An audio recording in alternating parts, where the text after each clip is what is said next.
Ilona Moon Manicure Philosophy. All the situations and people described in this book are real. However, their names and places that are described have been changed. Foreword. Hello. Hi, my friend gave me your number and I would like to make an appointment. Sure, tomorrow at 3 o'clock, does it suit you? Perfect, thank you very much. Then we talk about details such as address, telephone number. I hang up and return to my client to continue my work. I used to be a manicurist, or just to make it sound more prestigious. A beautician, a master of my craft. I did a manicure, pedicure, depilation of the whole body, and eyebrow correction. I worked for 6 years, very intensively. I had incredibly many clients and loved my work madly. Working tirelessly, I did not watch TV, did not see any commercials, nor did I read newspapers. I learned everything from my clients. What, where, and when something happened. Whether the prices rose or fell. What books are worth reading, and what movies are worth watching. Where one should go and what there is to do. What cream is to be used against wrinkles or cellulite. What part of the body it should be applied to. Face, belly, legs, or buttocks, and which one of the 2 hemispheres is to be treated first. Where to buy this pretty blouse. It goes without saying, a steaming vat of freshest gossip, what would we do without them? As well as the life stories, life turns and roads. We talked about such things that you cannot even tell your closest and dearest ones, that one is ashamed of or scared, and I hid their secrets in a closet that was firmly closed to others. I accepted, understood, and kept everything with me until their next visit. I was like a priest to confess to. Sometimes we cried together, sometimes we laughed until we had to hiccup. I nodded at exactly the right moment, said, If they needed my advice, then I gave it to them. If not, I kept my silence. So why does a woman go to a manicurist? Many would say, for a manicure, of course. You are right, but only for some 20%. Well-groomed hands are without a doubt the calling card of a woman, and no doubt of a man. But have you seen the film with Reese Witherspoon, Legally Blonde, when the protagonist has had a really bad day, and then she was in a desperate need of a nail salon? Yes, women go for a manicure, but that's not all. They want to speak out, or to listen, to talk, or not to talk, to run away from the entire world, to feel special. They go to rest from work, husbands, children, intrigues, duties, to be alone, to take time for themselves. They are looking for a person who will be impartial when they look at their lives. They come for gossip, news, secrets. They want to be heard, but not accused. They go where they can be themselves, free and without masks. Here they feel safe and courageous. It is said that a manicurist should be a good psychologist. I am not the one, and in no way do I pretend to be. But when a large number of people, clients, and friends pass through you, you gradually learn to understand people and feel their needs. What I propose to you is a kind of my own perennial study, which will be presented to you on a silver platter. I learned a lot from clients, myself. I read a lot. Books, articles, attended an insane number of seminars. I constantly searched for answers, asked questions. I have always craved for information, clearly stated and expressed. I wanted more and more, until I realized that I am running the same distance all over again. In this book, I described my experience and the experience of other masters. The exact thing that I used to look for myself. You can accumulate it and use for your own good. So, let's just start. Chapter 1.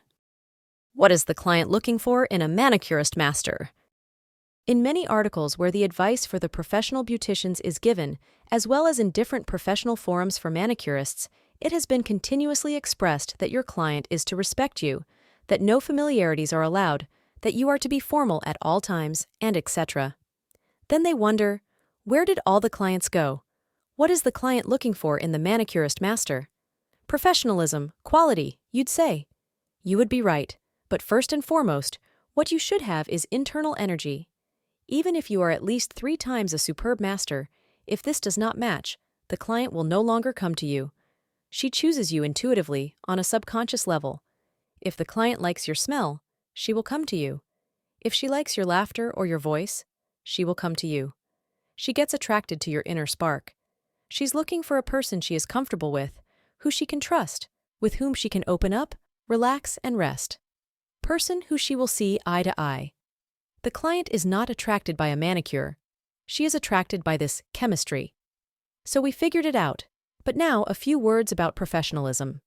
The client comes to the salon where you work on the recommendations of her friends and acquaintances. For example, many masters think that if you put all your diplomas and certificates onto the walls in the office, this will prove the skill and amazing abilities. This is not entirely true. A client does not pay attention to them.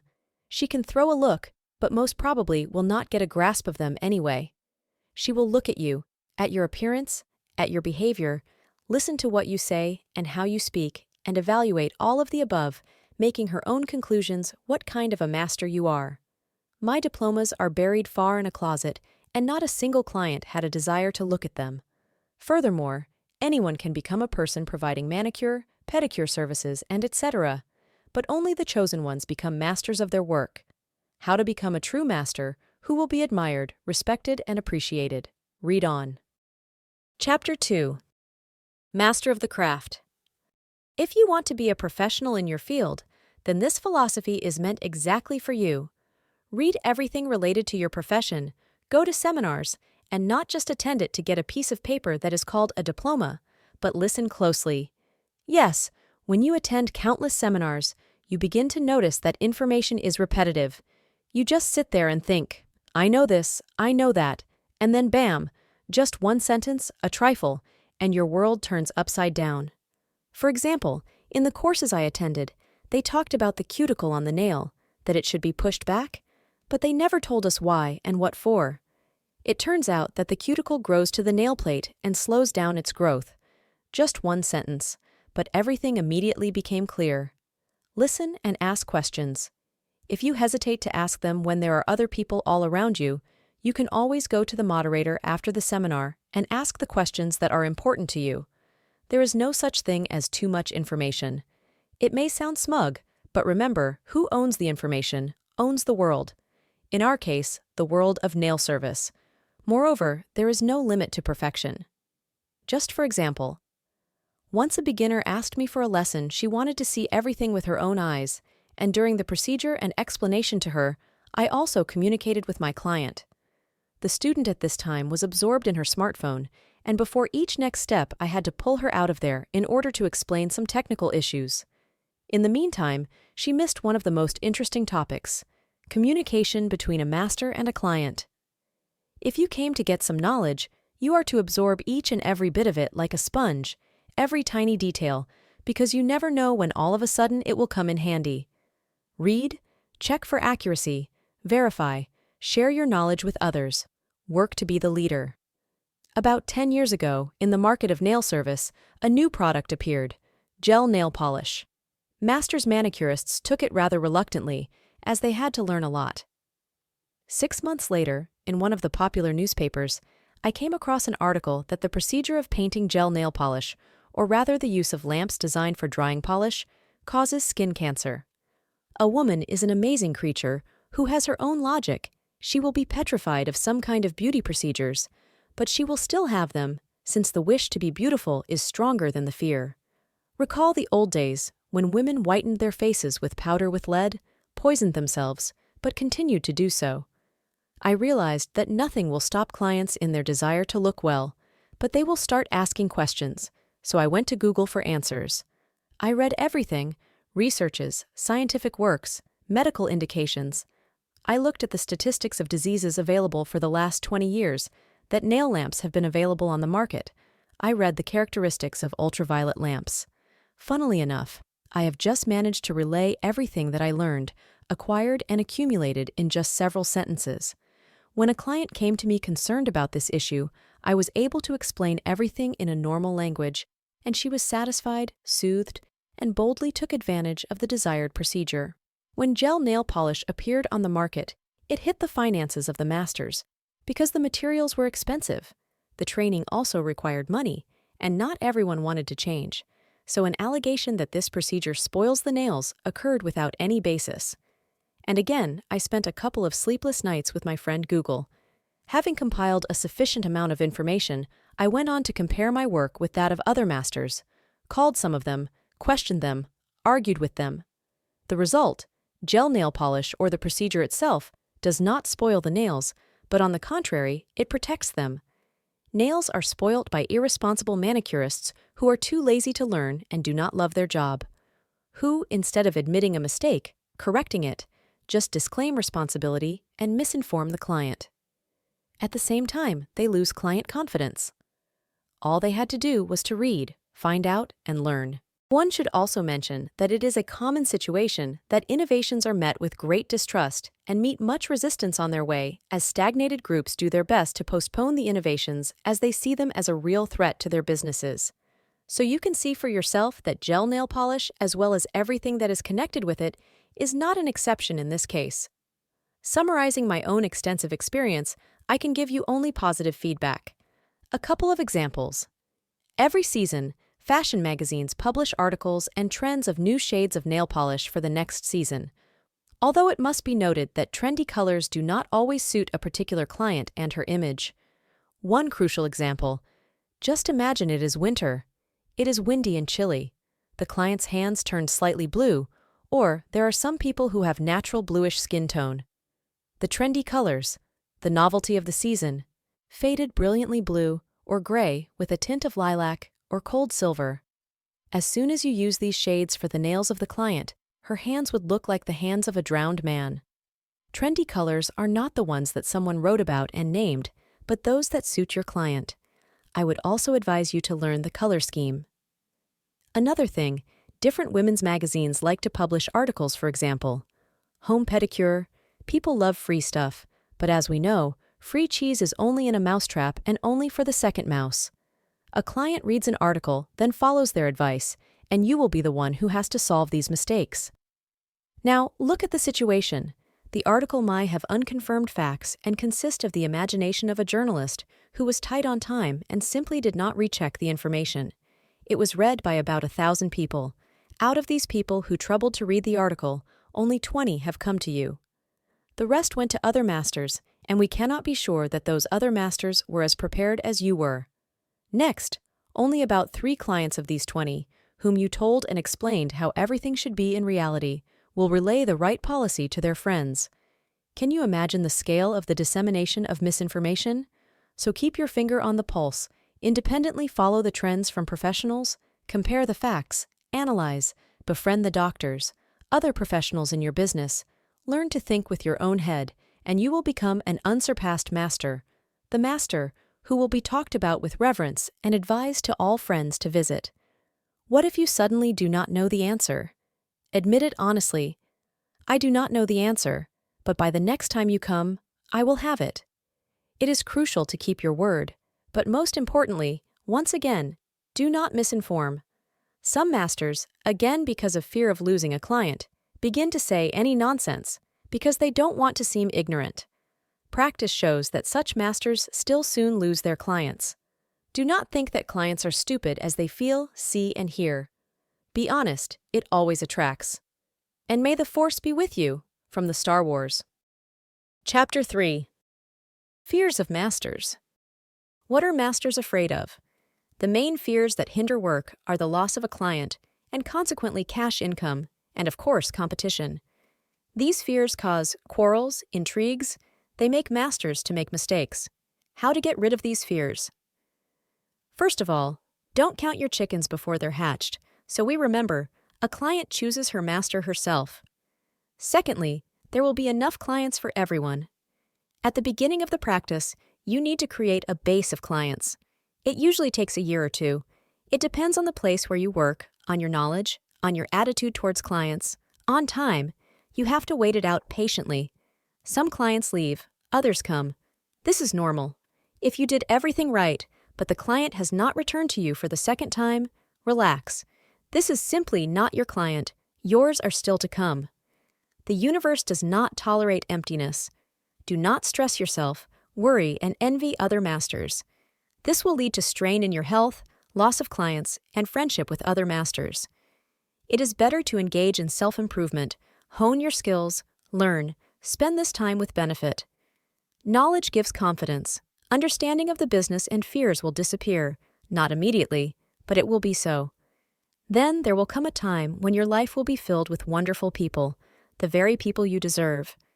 Even more, I would say, the freedom of your choice with whom to work will come. After all, not only your client should feel comfortable with you, but you should also be comfortable with the client. Share your knowledge with other masters. It often happens that the masters, knowing some secrets of the work and craft, don't give them away because of the fear of competition. There are only about 20% of clients who absolutely don't give a damn which master will serve them. The rest, as I have pointed out, choose their masters. So, is it worth being worried because of these 20%?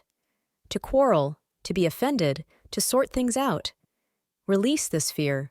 Feel free to share information, tell, support, and grow wings for each other, and then you will have colleagues, not competitors. Fear of changing jobs.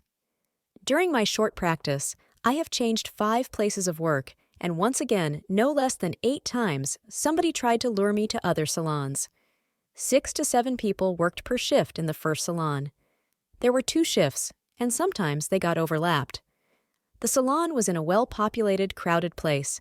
It was a great practice in the speed of work, speed of reaction, switching from one client to another, as well as in resolving conflicts both within the team and with clients. I still advise all beginners to find such a place. The second place was prestigious, but with a bad financial policy that taught me to appreciate myself. As to the third one, it was a magical time with a wonderful team, where I found teamwork, support, and friendship. When the salon closed, we all felt very sorry that we had to go our own ways. And even though we were scattered around the world, we still remember this time spent together.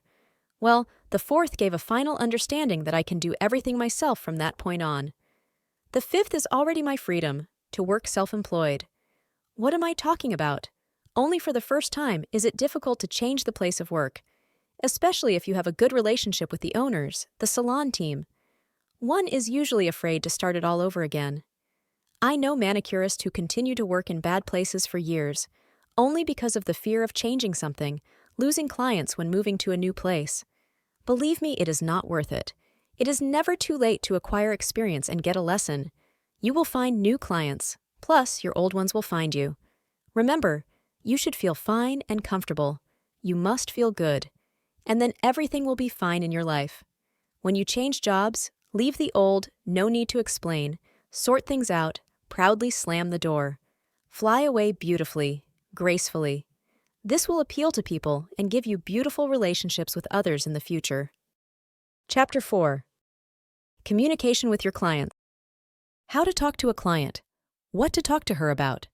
Do I need to talk to her at all? How to behave with her. Questions.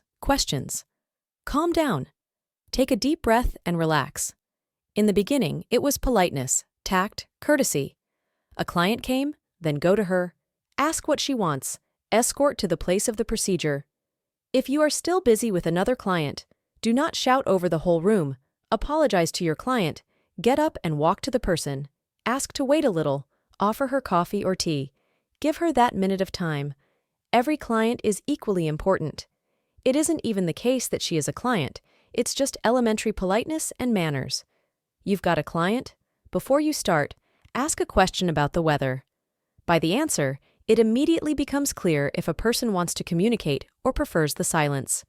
If she elaborated, you can continue to chat. If she answered shortly, continue to do your work in silence. One client kept leaving me a generous tip with the words, "Thank you for the silence."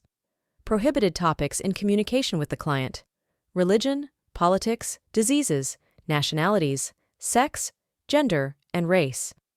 Even if the client decides to speak on one of these topics, your business is to be silent and nod.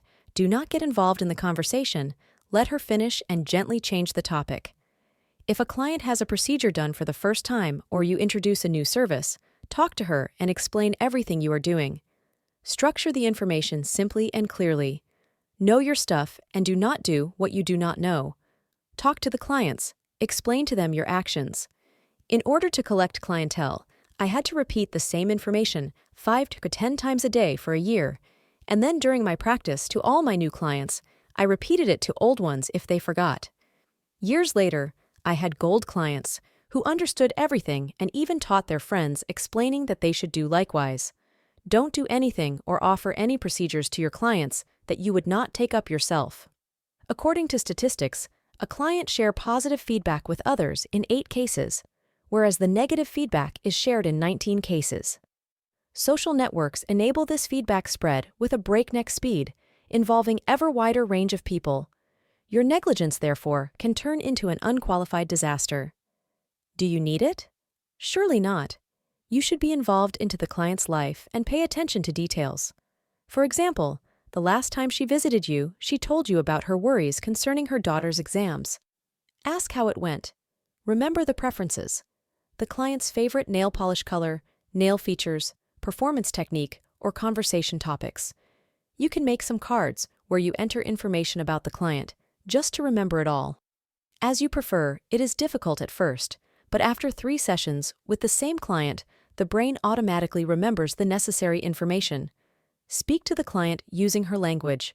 Try different topics until you find a point of contact. With some of your clients, it will be shopping. With the others, children. With still others, books and art. The main thing is to find and understand what interests her, what her need is, what you can give her, and build a dialogue on this understanding. Having understood and given the client what she wants, in exchange, you will get her loyalty. One more psychological trick. We are attracted to people who generate positive emotions in us. Generate such emotions for your clients. You will ask, how? Talk to your clients about the things that are associated with pleasant and funny memories. While your client will be telling you about the events, she will have a time full of positive emotions that will be unconsciously connected with you. Gifts to clients. For traditional holidays, prepare some little things. It may be samples of cream or nail files. No need for expensive stuff. The main factor here is attention. And of course, compliments. Do not be stingy with compliments. We, women, always crave for more. The more the better. They increase self-esteem, give a smile, uplifting. These magic words work wonders and are stored in memory for a long time. Men clients. It is difficult for a man to come to the decision that he needs a manicure, because in his heart he is a brutal macho, and these are just women's things, although the history of manicure initially began with men. We women just peeped and took over this privilege. If he finally made up his mind and came to you, he will be yours forever. I love them. These are the most loyal customers. It's so easy to work with them. Some sleep during the procedure, gaining strength before the great accomplishments. Others, if you talk about their achievements, will talk about themselves for hours. Your business is only to admire their exploits and observe how their wings grow. After that, they leave proudly, with a new spring in their walk, with straightened shoulders into the glorious sunset to come back later. It is so cute and touching. I would very much like women to have it the same way, because on the contrary, we are always downgrading our achievements. But remember, no flirting, keep your distance, otherwise you will deal with their wives or girlfriends. Manicurists' errors. The most common mistakes that masters manicurists make are the diagnosis of nail diseases and the use of clever words that only the master herself can understand. Just a quick example, you told your client that she has onychomycosis. Client's reaction: OMG, what is it? I will die. You intimidated the client with a clever word and maybe even made a wrong diagnosis. Now let's have a deeper look at this situation. The client felt uncomfortable. Most unfortunately, she will now intuitively avoid the repetition of the situation, and that includes avoiding you as well. She will not return to you. Even more, she most probably will not go to the doctor as she has already learned the bad news, so she will not get the necessary treatment. Now just answer me. Is the client stupid or you when you brought her to this state? What should you do? First of all, do not make diagnoses. If you really are a master of your business, you should know that there can be a lot of different reasons why the nail plate changes its color.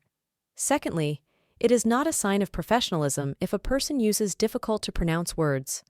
Imagine yourself at the appointment with a doctor where he tells you that you have a fregus, Latin, cold. Surely not. He uses an accessible language so that you understand what is happening to you.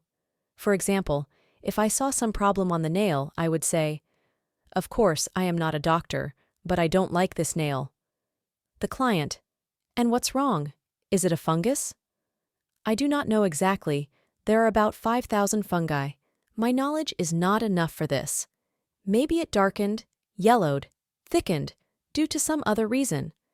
I can give a lot of reasons and issues that could have caused this effect, but my diagnosis might still be wrong. Let's complete our procedure for all of your nails except for this one. Then you will see a doctor. He will look and tell you what to do about it. If everything is okay, just call me. I will have you at any time, and we will put it in order. That's it. All my clients went to the doctors, and there was not a single client who said, I was not being treated, etc. They returned, rejoiced, and thanked. They even showed the result to me proudly.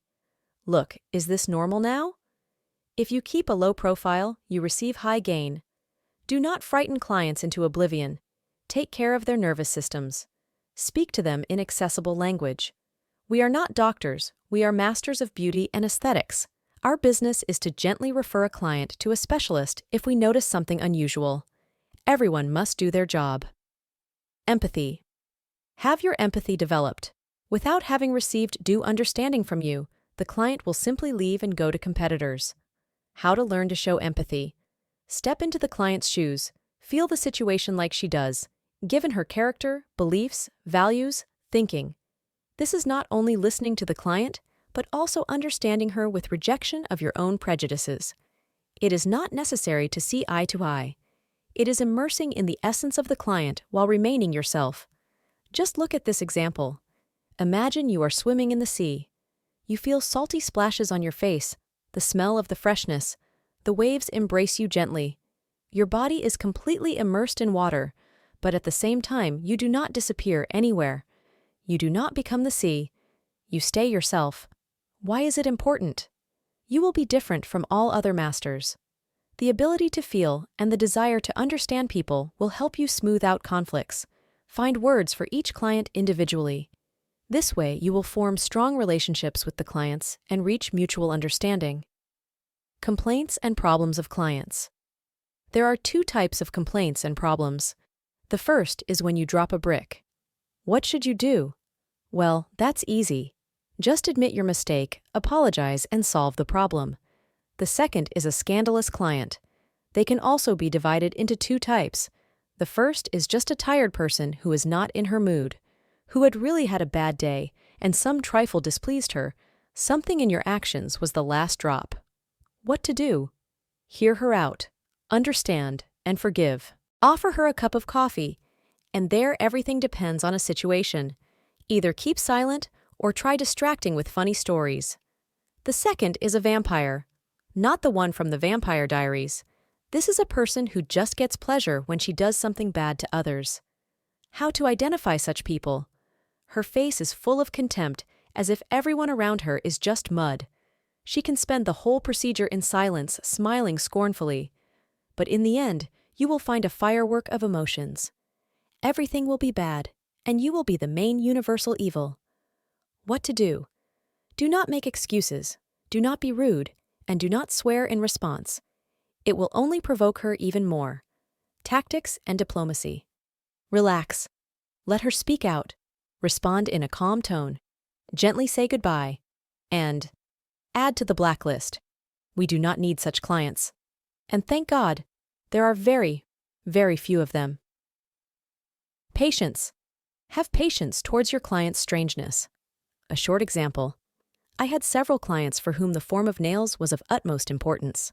One examined every nail after grinding and shaping, and we brought them to her ideal form.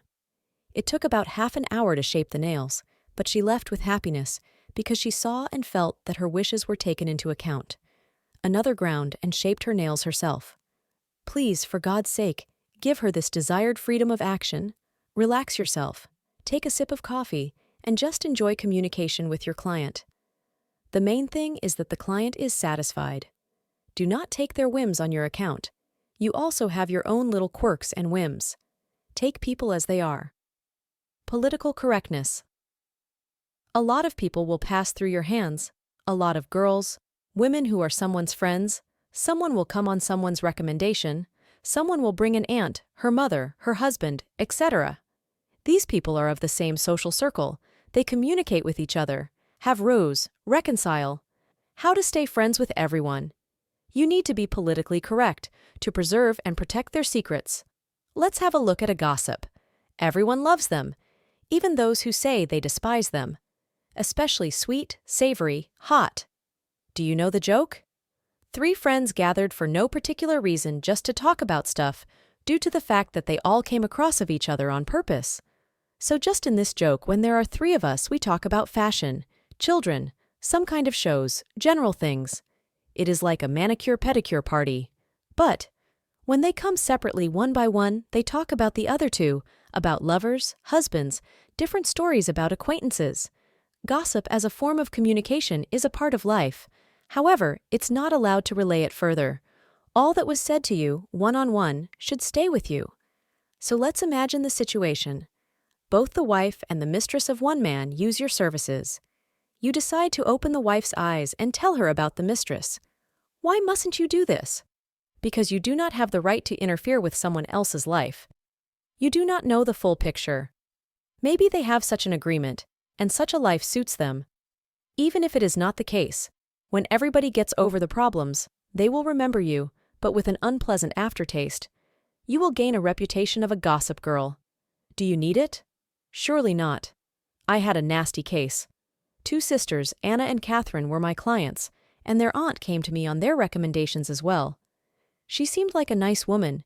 We chatted very nicely about fashion, about dry cleaners, and of course she loved to gossip about relatives.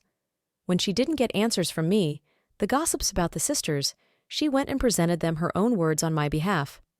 I was lucky in this case because Catherine and Anna were my friends from childhood. We knew one another very well and knew such things that you couldn't tell under torture. This story left me in shock, but Catherine told me how they told her aunt off, and I was extremely grateful to my friend for her trust. She just laughed. Ilona, calm down. I know you and I know my aunt. She has been like that for all her life. Here, imagine. If they were not my friends, I would have lost 3 clients. But in this situation, I broke up with only one of them. What to do? Nothing. Be silent and just nod if you need this client. Do not say anything. Do not react to provocations when they ask you for opinion. Transfer the conversation to them or distract. I forgot to say there is a sale. Oh, I forgot to call, etc. If the essence of the conversation is lost, they will not return to their question. Safe words. While nodding your head. It can't be true. Really? It happens when someone's story can help, inspire, or make you look at the situation from a different angle. It is important to see the line, to understand what can be said and what not. I can't teach this, you have to feel it. The rules of the game are no names, no age, nothing that can help identify a person, but better tell your own experience. The ability to keep secrets, experiences, fears, will give you the absolute trust of the client, and this is the highest level of your skill. Chapter 5. Price Policy. What are they telling us? Keep your distance with the client. Do not let the imaginary friendship, otherwise the client will use you and ask for discounts, and fearing to lose the client, the master will give in. No, it is not true. This will not happen when the pricing policy is initially established correctly, and it does not matter what relationship you have with the client.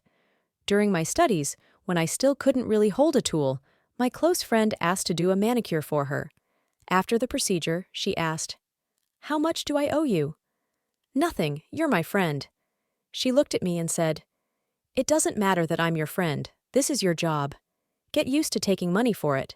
Here, for example, I have my birthday quite soon. What will you give me? Manicure? I myself can afford it, but I want a gift." I am grateful to her for this lesson. Your very first clients will be your friends, relatives, and neighbors. Set the price for your services immediately.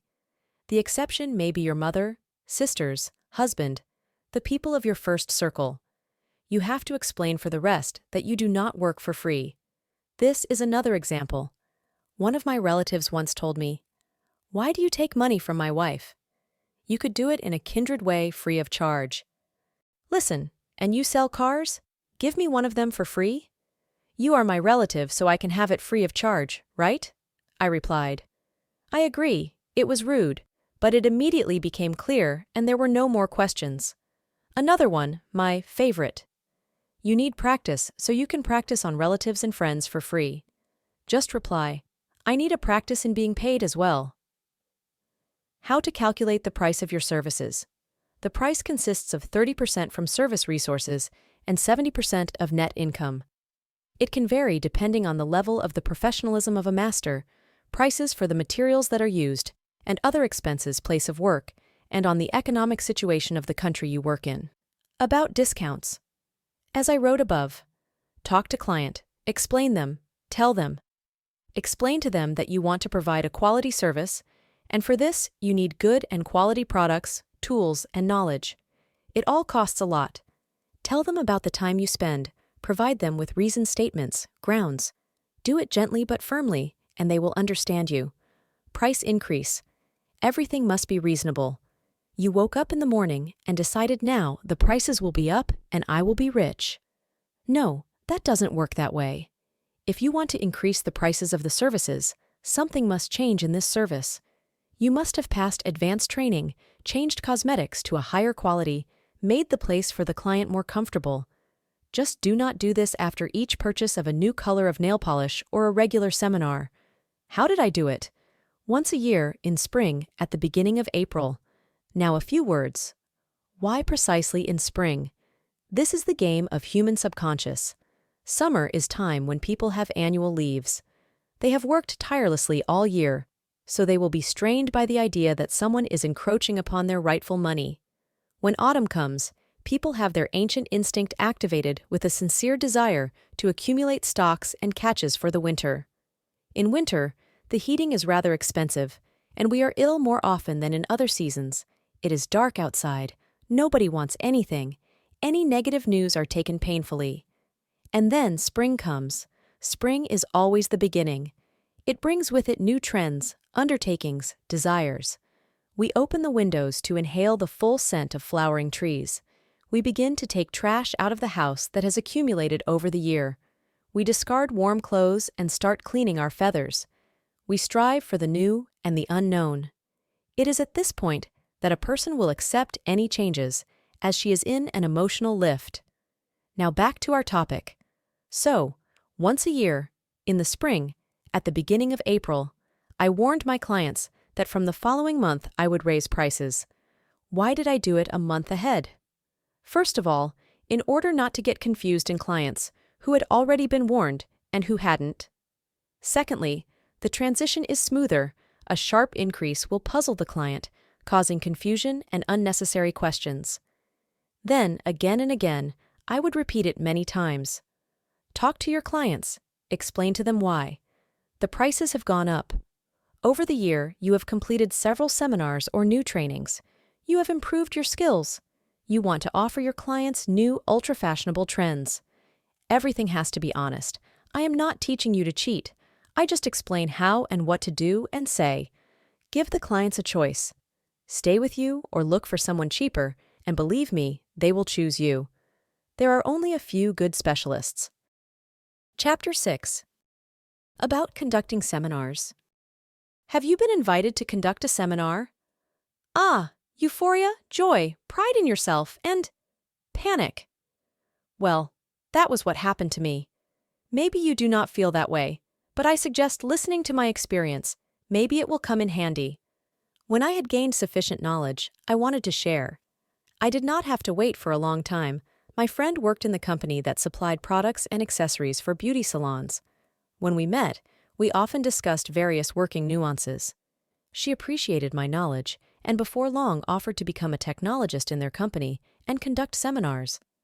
I was in seventh heaven, and then it dawned on me. What if someone asked me something and I would not know the answer? Will they listen to me? How should I behave? Despite all my knowledge, I was worried and felt like an actor going onto the stage. I was so worried that I wanted to call and decline the offer at the last moment. I was stopped only by a sense of responsibility. I said to myself, be as it may, well, I might disgrace myself in front of 20 people, but if I don't try, I will regret the missed opportunity. Everything went fine. If at the beginning I still felt uneasy, then with every word I said, Seeing the eyes that followed my every phrase, I calmed down and enjoyed the experience. So how to conduct seminars? Simply be yourself. No need for a haughty mask and an image of a super teacher. Masters of different caliber come to the seminars. Beginners, as well as those who have more experience than you do. But first of all, these are people. People who will feel false when they hear it. Relax, say what you know, and keep quiet about the things you do not know. Share your experience. Share the knowledge that you are confident in and have confirmation of. If you do not know the answer to the question asked, apologize and promise to find out for the following seminar, and keep your promise. Do not try to be serious. Dry stuff is boring to listen to. Your seminars are to be interesting, informative, fascinating. Dilute the information with cases from your practice, fun facts, jokes. Improvise. Watch your body language. Speak clearly. Look people in the eye to see their reaction to the words. It is very important to establish and keep a contact with the audience. Put a bracelet on your wrist, tie a scarf around your neck, or clip a bright brooch to your blouse. Any bright detail, I mean only one of them, do not overdo it, will distract too intent looks from you. Be open and welcoming. Can anything go wrong? Yes, it can. I had such a case. At one of the seminars, I had a model with a very delicate skin on her heel. I know how to work with such type of skin, but that day something went wrong. I began to show the heel treatment, explaining different techniques to the other masters. I had not calculated my strength, and as the result harmed the skin on the heel so it became red and painful, the girl was polite, did not interrupt me and did not stop me, silently endured the pain. It all happened in a couple of minutes. I myself was shocked by my actions. How did I miss the moment of inspecting the heel? I looked at her and felt the pain myself. What shall I do? First of all, you have to be calm. If you start panicking and running amok like a chicken, clucking and curtsying, you will just ruin your reputation. Only the admission of our mistakes can fix them. Ancient Greeks used to say, only gods are perfect, and we are just manicure masters. I apologized to the model, explained my mistake to her and the other masters, told what I missed at the beginning, about inspecting the heels and deciding the processing method. Gave recommendations to the model how to look after the heel until it heals. Every mistake we make is a lesson. By recognizing, analyzing, and correcting them, we grow, develop, and deserve respect. Chapter 7. Master's Health. We, the masters of nail service, suffer from back problems, cervical vertebrae problems, and stomach issues. Our nervous and mental systems are at risk as well. Do you want to work well and efficiently? You need to take care of yourself first. If not ourselves, then who will do it? So, back problems. During our work, we sit bent over. The neck is always bent forward. Often the workplace is not comfortable. Something is too high. Something is too low. I will not say how to sit properly. This is understandable, as it is clear that we never sit correctly. We spin in all directions, twist our arms and our back against all the laws of the physical body, and, after work, we stretch our backs with difficulty, rub our necks with our hands, try to stretch our shoulders. While we are young, we do not pay attention. I will sleep and everything will pass. In the beginning, it works. After a while, no. Sign up for something like yoga, Pilates, swimming pool, or massage. Choose what suits you best and go there for sure. Stomach. How do we eat? In fragments between the appointments with clients, standing, running, in the car, while we go to work. Quickly shove a slice of sandwich into our mouths, swallow, and run to the client. Our food is dry, semi-finished products. We use what can be cooked quickly. It is often cold food, or the food that has been warmed up several times in the microwave. It is tasteless. After some time, if we do not think it over, this business ends with gastritis, inflammation of the pancreas, and other diseases of the gastric tract. Therefore, take time for proper and regime nutrition. Make your work plan so that you are not in a hurry to eat a tasty, nutritious meal. Drink your favorite drink or eat a cake with pleasure. If suddenly it did not work out, for example, the client came earlier than her time, do not gobble the piece in a hurry. Put it aside, let the client read the magazines, calmly go back and finish the meal. Do not be nervous. Do not rush. Chew carefully. A well-fed person is benevolent and calm, and you will convey these feelings to the client. The stomach will thank you as well. Nervous and mental systems. You will have many people that will come to you not only with their joy, but also with their fears, discontent, and stories. It is not always possible to abstract from emotions and moods of other people, especially when you are in close contact. To be honest, I can't even imagine a closer contact. We hold them in our hands. We catch their emotional and mental vibrations, and without even noticing it, we live through all their life twists and turns through ourselves. And where is still our life? And it doesn't matter whether they brought you good or bad things. During the day, you put everything in your internal piggy bank, and at home you feel irritation, anger, fatigue. Therefore, people are more tired from mental work than physical one. This is a dangerous emotional burnout. You must have days free from people. Once a week, or at least once a month, turn off the phone, shut down at home, or go out into the countryside. Alone. Stay in silence. Watch movies or read books that are not connected with your profession. Give yourself a break from people. From communication. A couple of tips. Take breaks between clients. At least a couple of minutes. Go outside or to the window. Look into the distance. Give your eyes some rest. Take a deep breath a couple of times. Relax. Meditate for a couple of minutes. Imagine something that you like. Enjoy the moment. Happy calm masters. Happy calm clients. After each client, hold your hands under running water. Wash your face, or if you have makeup, hold a wet palm on the back of your neck. Let the water pick up what the client brought to you. I understand that it sounds as far as space, but try it out. You will see that you feel calmer and fresher. Disconnect from work. Imagine that there is a button in your head, and when you go home, crossing the threshold of your place of work, mentally turn it off. It requires training, but then it is easier to live. All what happens in Vegas stays in Vegas, from the bachelor party Vegas. The main thing is your inner balance, harmony, and health. Oh, and yes, encourage yourself. I'm not talking about high feelings, but about the simple things. Buy yourself something that you really wanted. Thank yourself. Let it be shoes or perfume, maybe a trip or a delicious cake. Each business should not only bring joy and moral satisfaction, but also the physical return in order to feel the fruits of the contribution to it. Chapter 8. Workplace. At work, you spend a third of your daily time. It should make you happy, be nice, cozy, comfortable. I will not talk about standards of hygiene and safety. Firstly, they explain it all to you during courses, and secondly, you understand it yourself. Let's talk about a few things that seem to be not noticeable, but they definitely help in the work. Arrange your desk so that everything is at hand or within the reach of your hand. Before starting work, check whether you have everything you need so that you do not get distracted by the search for something during the procedure. This will save you time. Unnecessary gestures. Excess nervousness. If it is possible, hang the TV behind you on the wall. Just turn it on with minimal sound or without it. Just no news broadcasts, TV shows. A fashion show or music channel will do perfectly.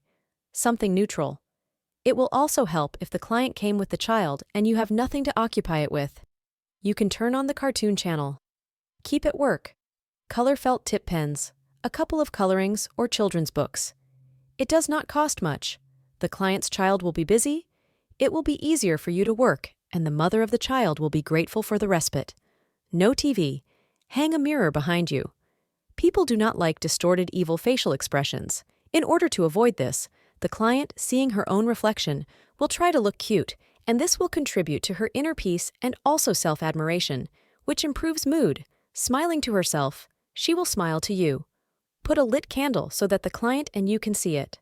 Natural, from soy or beeswax, you will get a headache from paraffin candles. Fire calms, creates comfort, and cleans mentally and energetically.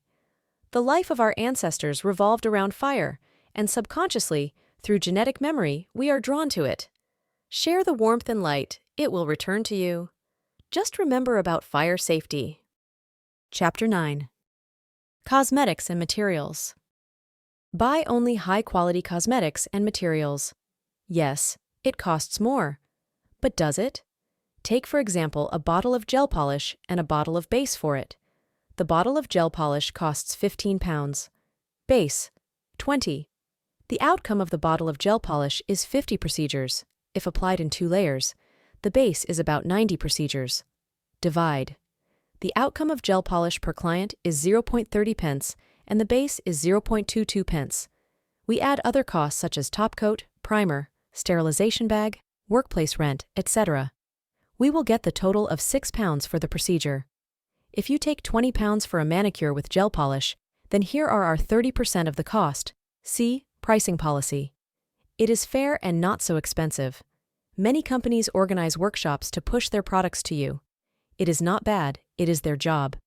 It's just that it is very easy to get lost. Do not grab everything at once from one brand. Look, think, take an interest. You can find something good for one application in one product line and then use other good products from a completely different one. Study the contents of the composition, pay attention to the safety of ingredients and the concentration of active substances. Choose quality. If you initially use good makeup, then you will not have to correct mistakes made due to poor quality materials. Want to have a visual and fast result of your work? Choose the best for you and your client. Chapter 10. Sales of Goods and Procedures. I will say straight away, not my topic. If I had to work as a sales manager, I would be the worst seller. But I really want to share this. Therefore, may the gods of management forgive me. Listen. Whenever I got offered to sell some products, but I did not want to have them myself, I didn't even offer them to my clients.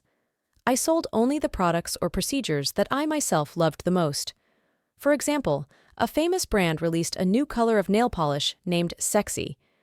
I showed it to clients. Look what I have. Look what a nice color. Sensual, seductive, sweet. I think it even smells like sex. This polish is in my top all the time. I barely had time to buy a new bottle. I myself painted my nails with it all the time. What woman does not want to be sexy and desirable? Or here's a hand cream. It is quickly absorbed, it nourishes well, and the smell. See how it smells. Not perceptible, not intrusive, and at the same time, such an alluring smell that I never stop raising my hand to my face in order to feel it once again. Create an intrigue. Want to be intrigued? Sure thing. Then I'll tell you tomorrow. From The Taming of the Scoundrel. I was at an exhibition. I learned a new way of painting. Bought new rhinestones. Look how they sparkle. I saw them. Ordered them. Bought them. Let's try. This is enchanting. When you really believe in a product, when you like something crazily, when you feel what you say, when you are inspired by it, it is like when you eat the most delicious chocolate cake in the world. You create that magical state and mood that is transmitted to the client, and she wants to feel the same way as well. This should not be a manipulation. Only real feelings, your personal experience, your real desires. Do not choose a product or procedure for money. And use just what you yourself would like to have or try. Then you will not cheat anybody. Everything will be easy and natural. Sell a sense of uniqueness, exclusivity, emotional recovery, and your sales of services and products will only grow. Chapter 11. Love to work. Jenny really wanted to earn a lot of money. She got a manicurist qualification, bought materials for work, and began to rub her hands in anticipation of wealth, if it were not for one but. She did not like people. She worked until the first client, but rather until the first friend. When the friend asked to fix a badly made-up nail, Jenny exploded, "I'm doing a manicure for you, but you still raise objections?" Needless to say that she did not succeed. You have to love your work, and only your favorite business makes a profit and success. Therefore, if you decide to work in the service sector, think carefully. Our work is connected with people, many and different, all sorts of people. If you feel no love, there is nothing you can do. Therefore, do not pursue quick money, forget about it, and think what your work brings you. I mean knowledge, self-realization, self-confidence. You can meet a lot of interesting people, enjoy sincere, intellectual, and also absolutely silly and cheerful conversations. Experience love, passion, desire to bring beauty to the world and pleasure from the result. Here's an example.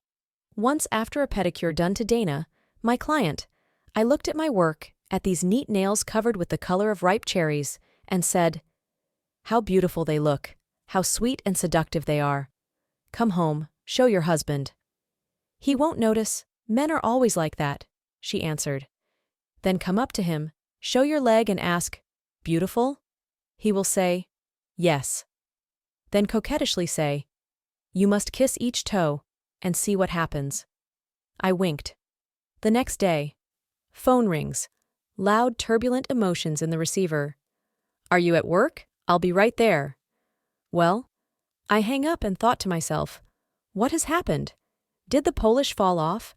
Will it need to be redone? I will ask the client sitting here to wait, etc. After 15 minutes, a hurricane flew into the office, and despite the fact that there were people, Dana hugged me, kissed me, and put a chocolate bar into my hands, and spoke without stopping to breathe. I came home, looked at my husband sitting on the couch and watching TV, and I was rather skeptical about your words. I even thought, rubbish. And then, I do not know why, but I went up, sat next to him, raised my leg, and asked, "Aren't they beautiful?"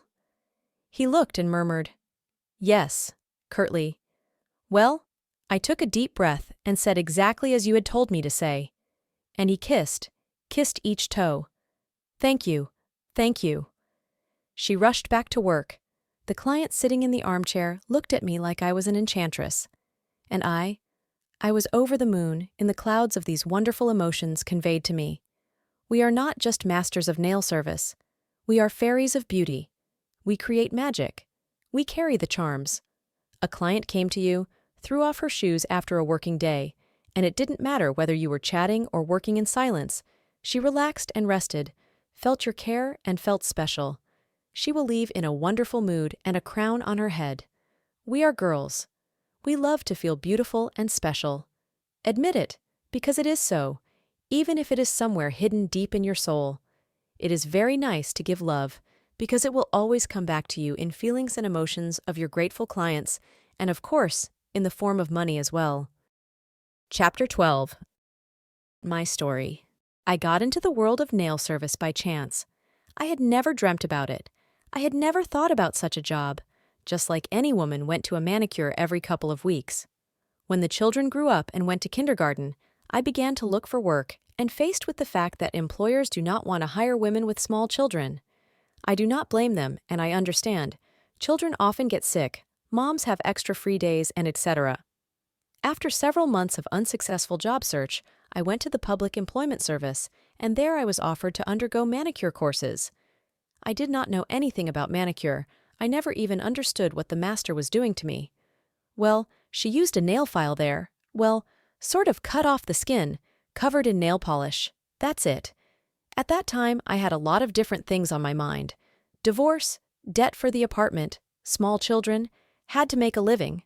I clutched at the opportunity only because the courses were free and they paid a scholarship for them. And this meant money. I could buy food and pay for the apartment. As I thought then, this is temporary. But it turned out that manicure courses and work afterwards gave me everything I have now. This is also the self-confidence that I had lost over the years of marriage. An insane amount of wonderful people, warm relations, new close friends, interesting acquaintances, new knowledge. They taught me to trust the world again and appreciate everything I have. True, it did not come immediately. Everything came to me gradually. I remember my first manicure. I did it for an hour and a half. My hands shook, and I really wanted it to work out. I remember calling that woman a couple of days later and asking if everything was fine. Now it is funny and cute.